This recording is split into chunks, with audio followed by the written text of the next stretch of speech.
അപ്പോൾ അവിടെ ആ ഹദീസിലൊക്കെ കാണാൻ കഴിയും, പിന്നെ ജിബ്രീൽ അലൈഹിസ്സലാം ചവിട്ടിയ ഭാഗത്ത് നിന്ന് ഒരു ഉറവ് പ്രത്യക്ഷപ്പെട്ടു. ആ ഉറവിൽ നിന്ന് ജിബ്രീൽ അലൈഹിസ്സലാം ഉളു എടുത്തു. അങ്ങനെ ഉളു എടുത്ത് കാണിച്ചു കൊടുത്തു. ശേഷം അഫീഫുൽ കിന്തി എന്ന് പറയുന്ന ഒരു സഹാബി വര്യൻ റളിയല്ലാഹു അൻഹുവിൻ്റെ ഒരു അനുഭവ വിവരണമുണ്ട്.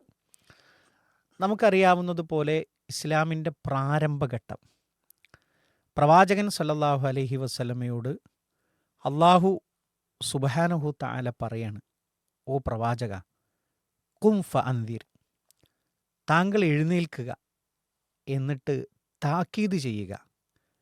അതായത് പ്രബോധനം ആരംഭിക്കാൻ വേണ്ടിയിട്ടുള്ള ഒരു കൽപ്പനയാണ് അള്ളാഹു റബ്ബുൽ ഇസ്സത്ത് കൊടുക്കുന്നത്. അങ്ങനെ പ്രവാചകൻ സല്ലല്ലാഹു അലൈഹി വസല്ലമ ആദ്യം ചെയ്തതെന്താണ്? സ്വന്തം ഭാര്യയുടെ മുമ്പിലാണ് ഇസ്ലാമിനെ ആദ്യം വെച്ചു കൊടുക്കുന്നത്. അപ്പം ഖദീജ റളിയല്ലാഹു അൻഹക്ക് അതിൽ യാതൊരു സന്ദേഹവുമില്ല.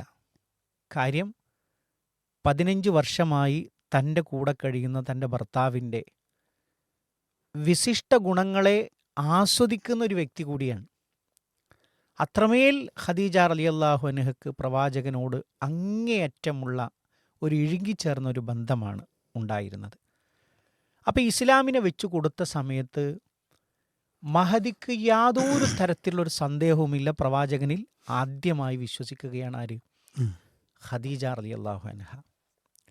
അപ്പോൾ ഇസ്ലാമിൻ്റെ ആ ഒരു തുടക്കമാണ് ഞാൻ പറയുന്നത്. അങ്ങനെ പിന്നെ അള്ളാഹു സുബ്ഹാനഹു തആല, അപ്പം നമുക്ക് ആ ചരിത്രങ്ങൾ എടുത്ത് പരിശോധിക്കുന്ന സമയത്ത് കാണാൻ കഴിയും, പ്രവാചകൻ സല്ലല്ലാഹു അലൈഹി വസല്ലമക്ക് ആ സമയത്ത് നിസ്കാരം ഉണ്ടായിരുന്നു. അപ്പോൾ നമ്മൾ മനസ്സിലാക്കേണ്ടുന്ന ഒരു കാര്യം, നമ്മളുടെ ഇതേപോലെ കൃത്യമായ വക്ത് വെച്ച് കൃത്യമായ റക്അത്തുകൾ വെച്ചിട്ട് ആയിരുന്നില്ല. ഈ 2 റക്അത്തായിട്ട് അതങ്ങനെ ഒരു നിഷ്ഠയിൽ കൂടെയല്ല, ഒരു കൃത്യമായിട്ട് ഇന്ന സമയത്താവണം എന്നുള്ള നിലയിലുമല്ല.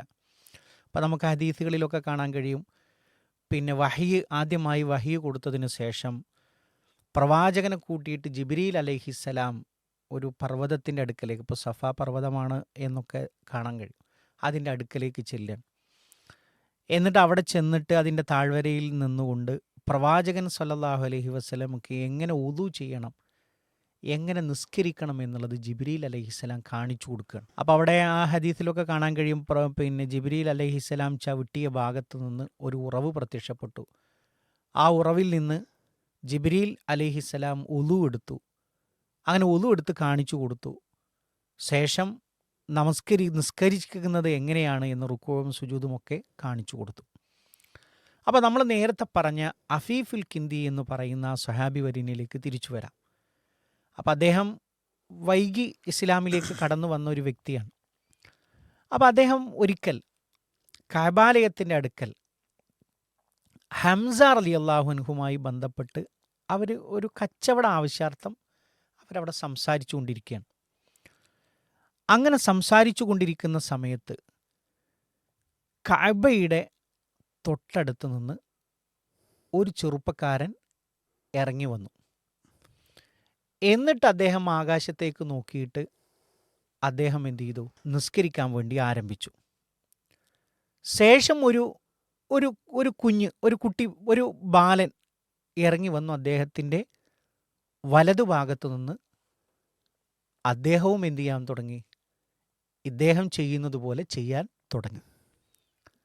ശേഷം ഒരു സ്ത്രീ കടന്നു വന്ന് ഇവരുടെ പിന്നിലായി നിന്നുകൊണ്ട് അവരും എന്ത് ചെയ്യാൻ തുടങ്ങി? മുമ്പിലത്തെ ആൾ ചെയ്യുന്നത് പോലെ നിസ്കരിക്കാൻ വേണ്ടി ആരംഭിച്ചു. അപ്പം ഇത് കണ്ടുകൊണ്ട് അത്ഭുതത്തോടു കൂടി ഈ അഫീഫുൽ കിന്തി എന്ന് പറയുന്ന സ്വഹാബി റളിയല്ലാഹു അൻഹു ചോദിക്കുകയാണ്, യാ അബ്ബാസ്. നേരത്തെ പേര് പറഞ്ഞതിൽ ഒരു വ്യത്യാസമുണ്ട്. എന്താണ്? അബ്ബാസ് റളിയല്ലാഹു അൻഹുമായിട്ടാണ് അവർ സംസാരിക്കുന്നത്. അപ്പോൾ ചോദിക്കുകയാണ്, യാ അബ്ബാസ് മാ ഹാദ, എന്താണിത്? അത്ഭുതത്തോടു കൂടി ചോദിക്കണം. ഇതുവരെ അബ്ബാസും റളിയല്ലാഹു അൻഹുമാ ഒരു ജ്യേഷ്ഠനുജന്മാരാണ്, അബ്ദുൽ മുത്തലിബിന്റെ 2 മക്കളാണ്. അതെ, അത് ഇതിൽ കടന്നു വരുന്നുണ്ട്. അബ്ബാസ് റളിയല്ലാഹു അൻഹുവിനോട് ചോദിക്കുകയാണ് വളരെ അത്ഭുതത്തോടു കൂടി. ഇതുവരെ അങ്ങനത്തെ ഒരു പിന്നെ രംഗം അദ്ദേഹം കണ്ടിട്ടില്ല. അപ്പം അദ്ദേഹം ചോദിക്കുകയാണ്, എന്താണിതെന്ന് ചോദിക്കാൻ. അപ്പോൾ പിന്നെ അദ്ദേഹം പറയാണ്, അബ്ബാസ് റളിയല്ലാഹു പറയാണ്, ഹാദാ മുഹമ്മദ് ബിൻ അബ്ദുൽ മുത്തലിബ് ഇബ്നു അഖി, അത് പിന്നെ എൻ്റെ സഹോദരനായ മുഹമ്മദാണ്. അപ്പോൾ ചോദിക്കണത് ആരാണ് ആ ചെറുപ്പക്കാരൻ, ആരാണ് അദ്ദേഹത്തിൻ്റെ പിന്നിൽ നിന്നുകൊണ്ട് നിസ്കരിക്കുന്ന ആ ചെറുപ്പക്കാരനാണ് ആരാന്ന് ചോദിക്കുകയാണ്. അപ്പോൾ പറയണത് ഹാദാ അലി ഇബ്നു അബി താലിബ് ഇബ്നു അമ്മു, അത് അലിയാണ് എന്ന് പറഞ്ഞു കൊടുക്കുക. അപ്പം മൂന്നാമതും ഈ അഫീഫുൽ കിന്ദി റളിയല്ലാഹു അൻഹു ചോദിക്കുകയാണ്, ആ ഒരു സ്ത്രീ ആരാണ്? അപ്പോൾ പിന്നെ അദ്ദേഹം പറയണത് അത് ഖദീജ ബിൻതു ഖുവൈലിദ്, ഖുവൈലിദിൻ്റെ മകൾ ഖദീജയാണ് എന്ന് മറുപടി പറയും. 2 പുരുഷന്മാരും ഒരു സ്ത്രീ. അതെ. അപ്പോൾ പിന്നെ ചോദിക്കണെന്ത്, ഇവരെന്താ ഈ ചെയ്തുകൊണ്ടിരിക്കുന്നത്? അപ്പോൾ ഇബ്നു അബ്ബാസ് റളിയല്ലാഹു അൻഹു പറയണത് അവർ നിസ്കരിച്ചുകൊണ്ടിരിക്കുകയാണ്. എന്നിട്ട് പറയണത് പിന്നെ അദ്ദേഹം മുഹമ്മദ് പറയുന്നത് എന്താണ്, അദ്ദേഹം നബിയാണ്, അദ്ദേഹത്തിൽ ഈ പിന്നെ ഭൂമിക്ക് മുകളിൽ 2 ആളുകൾ മാത്രമേ വിശ്വസിച്ചതായിട്ട് ഞാൻ കണ്ടിട്ടുള്ളൂ. അതാരാണ്? ആ നിസ്കരിച്ച 2 പേരാണ്. ഒന്ന് ആ യുവാവും അലി ഇബ്നു അബി താലിബും, അതേപോലെ തന്നെ അദ്ദേഹത്തിൻ്റെ ഭാര്യയായിട്ടുള്ള ഖദീജ റളിയല്ലാഹു അൻഹയാണ്. അപ്പം അദ്ദേഹം പറയണെന്ത്, ഞാൻ കിസ്രയും കൈസറും ഞാൻ എന്ത് ചെയ്യും, അതിജയിക്കുമെന്ന് അദ്ദേഹം വാദിക്കുന്നുണ്ട് എന്ന് ആര് കൂട്ടിച്ചേർത്തു? അബ്ബാസ് റളിയല്ലാഹു അൻഹു കൂട്ടിച്ചേർത്തു.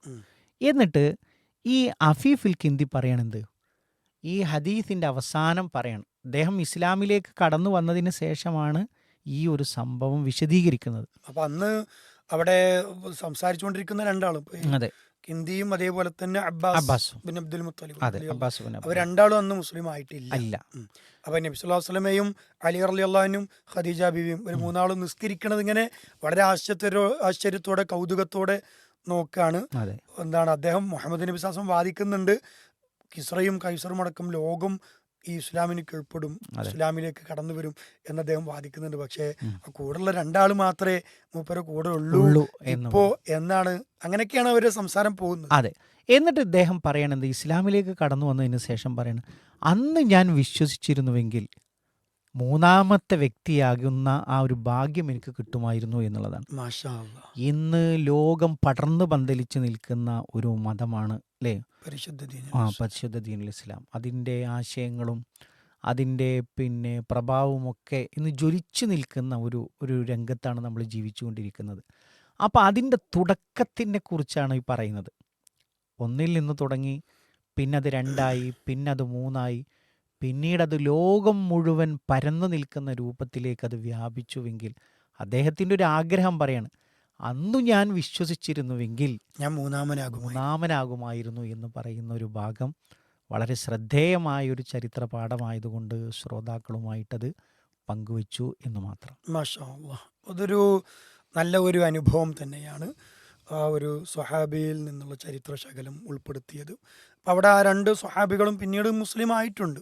അബ്ബാസ് റളിയല്ലാഹു അൻഹു ആണെങ്കിലും ഇപ്പോൾ പറയപ്പെട്ട കിന്ദി, അഫീഫുൽ കിന്ദി അല്ലേ, അഫീഫുൽ കിന്ദി റളിയല്ലാഹു അൻഹു, അദ്ദേഹവും പിന്നീട് മുസ്ലിം ആയിട്ടുണ്ട്. പക്ഷേ മുസ്ലിം ആയപ്പോഴാണ് താൻ എന്തുകൊണ്ട് ഇത്രയും വൈകിപ്പോയി, ഡിലേ ആയി എന്നുള്ള ആ ഒരു പ്രയാസം തിരിച്ചറിയുകയും നേരത്തെ തന്നെ. അപ്പോൾ നമ്മൾ ഒരുപാട് ഗുണപാഠങ്ങൾ നമുക്ക് ഈ ഒരു ചരിത്രത്തിൽ ഉൾക്കൊള്ളുന്നുണ്ട്. അപ്പോൾ അതിലേറ്റവും പ്രധാനപ്പെട്ടത്, നമ്മൾ ചില കാര്യങ്ങളിൽ തീരുമാനമെടുക്കുന്നത് വളരെ സമയം എടുക്കാതെ, അതല്ലെങ്കിൽ ആ ഒരു കറക്റ്റ് ടൈമിന് കറക്റ്റ് തീരുമാനം എടുക്കാൻ കഴിയുക എന്നുള്ളത് ഒരു വലിയ തൗഫീഖ് തന്നെയാണ്. അപ്പോൾ അത് കിട്ടിയില്ല എന്നുള്ള ഒരു വിഷമാണ് അദ്ദേഹം പങ്കുവെക്കുന്നത്.